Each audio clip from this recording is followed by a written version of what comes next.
പെണ്ണിന്റെ പുഞ്ചിരി കണ്ട് ലട്ടുപൊട്ടിയേ, പെണ്ണിന്റെ നുണക്കുഴി കണ്ട് ലട്ടുപൊട്ടിയേ, പെണ്ണിന്റെ കൊഞ്ചല് കണ്ട് ലട്ടുപൊട്ടിയേ. ഒടുവിൽ പെണ്ണിനെ കെട്ടിയപ്പോ മട്ടൻ കരുകളിയ. അയ്യോ രാത്രി ഇത്തിരി പുത്തിരി കത്തിച്ച്. 8 പാട്ടുകൾ, 8 നൃത്തരംഗങ്ങൾ, 8 സംഘടനകൾ, 8 നായികമാർ, എല്ലാം 8.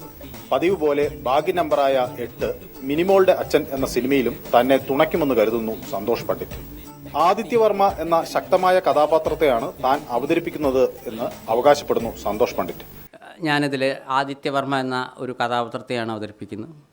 ശക്തമായ കഥാപാത്രം എന്ന് ഞാൻ വിളിക്കും. കാണുന്നവർക്ക് എന്താ തോന്നുന്നു എനിക്കറിയില്ല. തന്നെ സ്നേഹിക്കുന്നവരെല്ലാം ജീവിതത്തിൽ നഷ്ടപ്പെടുന്ന ആദിത്യവർമ്മയുടെ ചെറുപ്പം മുതൽ വാർദ്ധക്യം വരെയുള്ള ജീവിതമാണ് ഞാനിതിൽ കൈകാര്യം ചെയ്യുന്നത്. സിനിമയുടെ ഗാനരചന, സംഗീതം, ആലാപനം, നൃത്തം, സംഘട്ടനം, കഥ, തിരക്കഥ, സംഭാഷണം, എഡിറ്റിംഗ്, ഗ്രാഫിക്സ്, കലാസംവിധാനം, പ്രൊഡക്ഷൻ, ഡിസൈനിങ്, വസ്ത്രാലങ്കാരം, പശ്ചാത്തല സംഗീതം, നിർമ്മാണം, സംവിധാനം എല്ലാം സൂപ്പർ സ്റ്റാർ സന്തോഷ് പണ്ഡിറ്റ് തന്നെ. പാട്ടുകൾ ഇന്റർനെറ്റിൽ വൻ ഹിറ്റായി കഴിഞ്ഞുവെന്നാണ് പണ്ഡിറ്റിന്റെ അവകാശവാദം. ഇപ്പം തന്നെ ഇന്റർനെറ്റ് റൈറ്റ് കൂക്കി വിറ്റാൽ തന്നെ എനിക്ക് ഹിറ്റാണ്.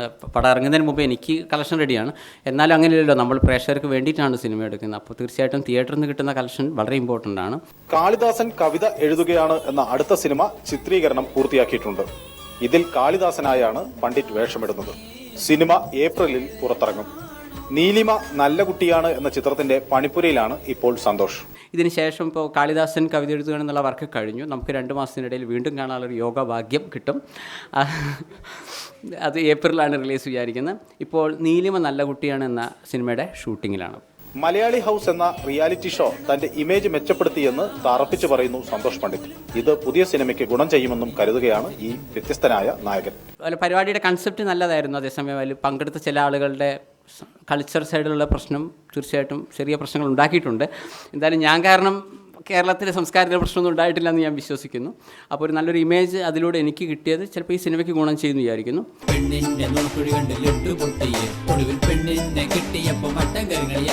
അയ്യോ രാത്രി ഇത്തിരി പുത്തിരി കത്തിച്ച്. അയ്യോ ഇന്ത്യ വിഷൻ, കൊച്ചി.